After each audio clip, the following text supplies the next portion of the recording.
Welcome, welcome, welcome to another conversation based on my book, For the Love of My Father. And if you haven't been here before, you should know that all of the discussions, at least at this moment, are based on this book. And the subtitle to the book is A Spiritual Guide for Women Healing from the Absence of a Father in the Age of Spiritual Evolution. So if you're new to the channel, welcome. And for those who've been here before, thank you for coming back. Please consider subscribing. And also, if you find the conversations helpful, please give me a thumbs up. The book, For the Love of My Father, is available on Amazon. And a lot of the things that are in the book, quotes from the book, are posted weekly on my Facebook page, author Olivia S. Benson, my Instagram, Olivia S. Benson, and on my Twitter account, which is also Olivia S. Benson. So what I do is that on a basically daily basis, almost every single day, I post a quote from the book with some discussion relating that particular topic.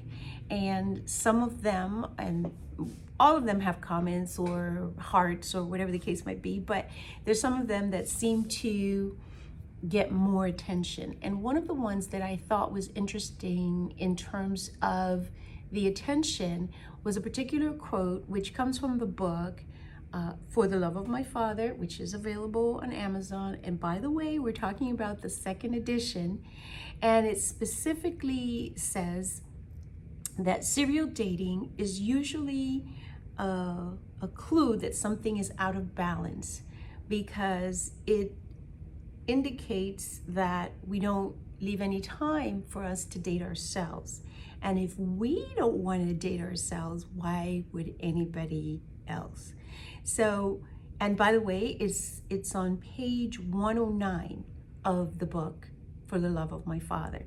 So it's an interesting thing because, I think at this particular point, most of us, just as a matter of life experience, know that if someone is a serial dater, meaning you can't be by yourself, it's an indication of something. There are no absolutes with anything. Maybe there could be a million different reasons. When it comes to humans, there are a million different reasons why certain things happen. But generally speaking, you can say that if somebody is the kind of person that dates continuously without breaks in between, it might be an indication that perhaps they don't really enjoy being with themselves. I don't want to say by themselves, I would say being with themselves. So obviously with this book, we are dealing with addressing daddy issues. That's the core of everything. And the idea is that based on my life experience growing up without my father and having various challenges in my relationship with my father, what eventually happened was that I realized that that was such a significant issue that I needed to address it in order to come into what I would call wholeness, that sense of being complete, and in order to heal whatever damages or underlying issues I had as a result of the lack of that relationship, or to whatever extent the relationship that existed. So coming through and discussing my processes, my stories, and my healing as I've described it in the book, one of the things that I realized is that, many of us, it's particularly women, I cannot speak with regards to men because I am a woman. And so coming from my perspective, many women who've had this issue with daddy and an absent daddy or a bad relationship with daddy, many of us oftentimes struggle with developing good relationships with men. And it came, and I can't speak for anyone else because for each of us, general things, there's some general principles that apply.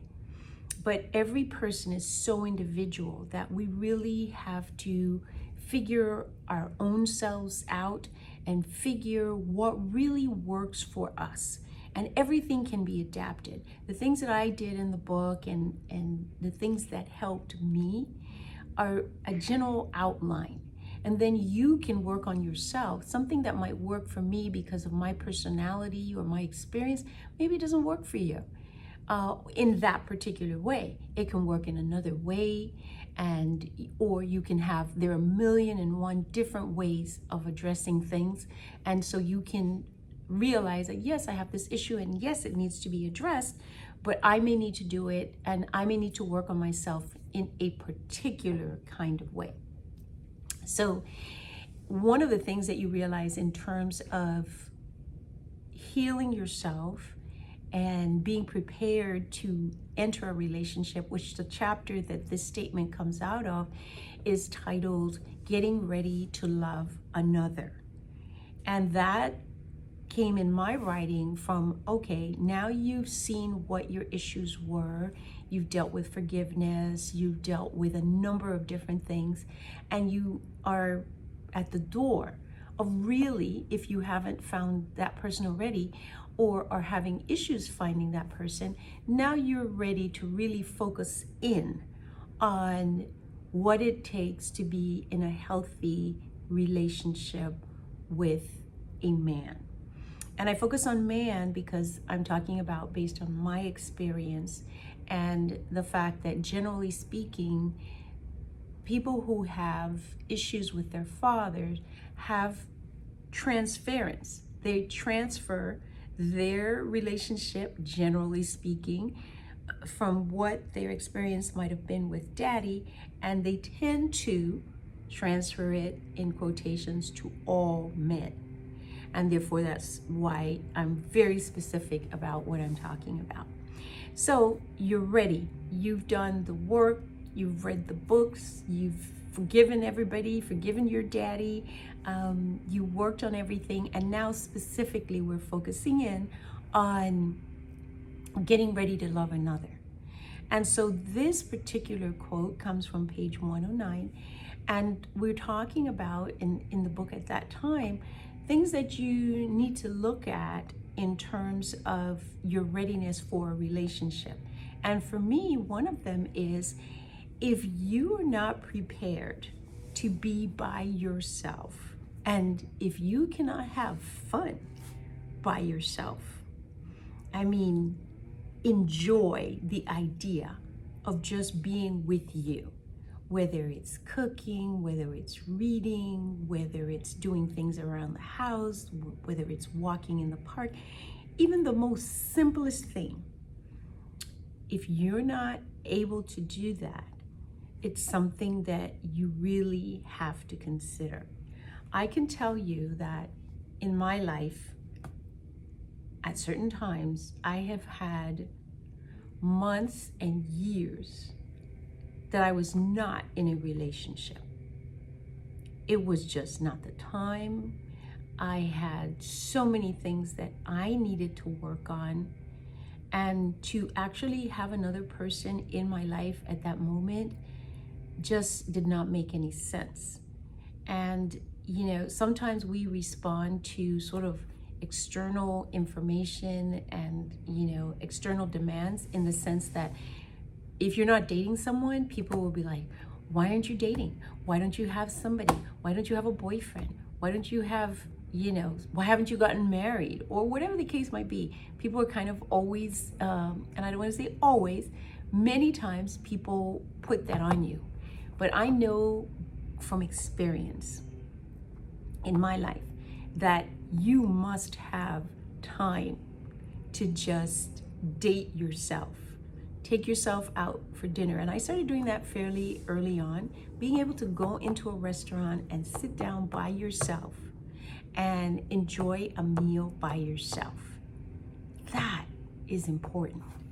And it gives you a certain sense of fulfillment to know that you're not required to have a whole other human being around you at all times.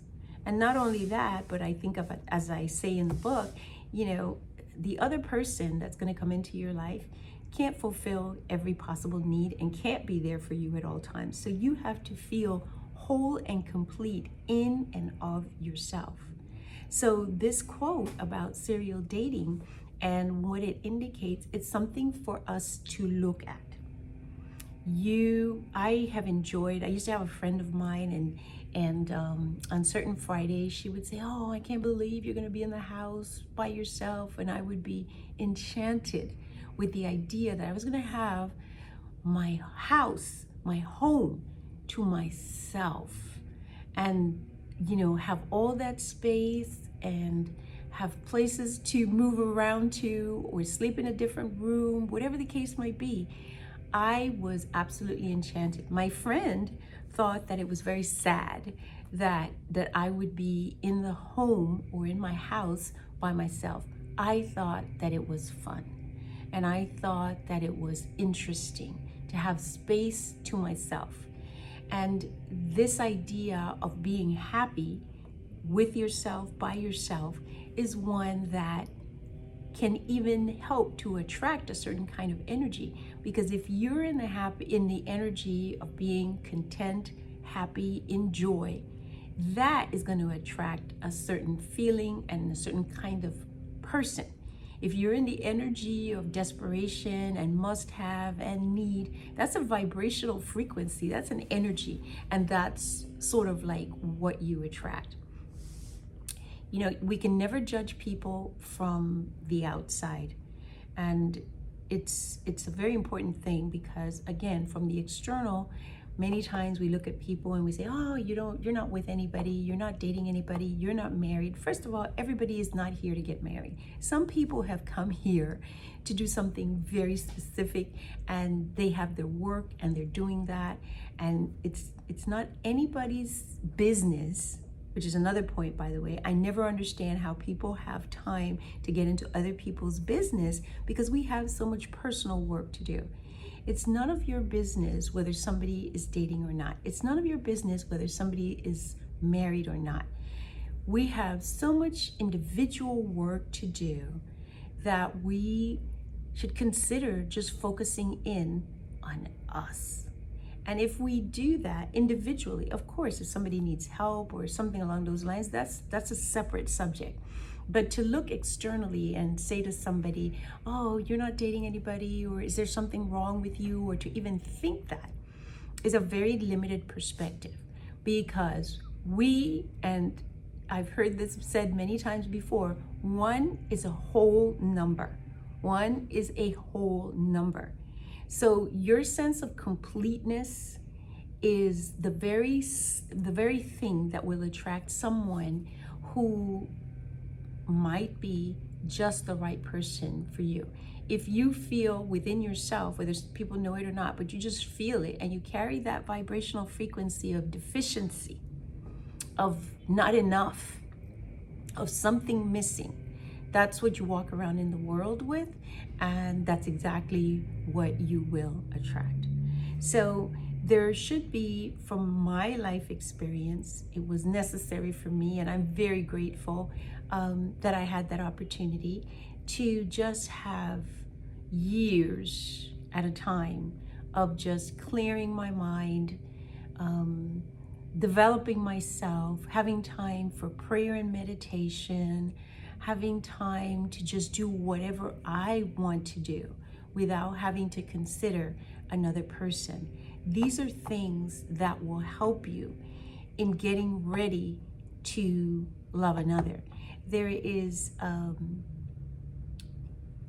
joke that I talk about in the book with regards to telling the truth about ourselves. I hope you get a chance to read the book, and what it would be like if everyone, a male and a female, get together and actually tell each other the truth about what their issues are. But in order to be able to discuss what your issues are, you really have to spend time by yourself to get to know them, to feel comfortable with them, and then comfortable enough that you would be willing to share the issue with the person who shows up for you. So again, the quote is from For the Love of My Father, which is available on Amazon. This particular quote is on page 109, and it says, serial dating is usually a clue something is out of balance because it leaves no time for us to date ourselves. So if we don't want to date ourselves, why would anyone else? And this is something to consider. Please, if you find this conversation interesting or helpful, give me a thumbs up, subscribe to the channel. My website is oliviasbenson.com. My Facebook page is author Olivia S. Benson, and my Instagram and Twitter are Olivia S. Benson. So until next time, please take care of yourself and come back and visit again. Take care.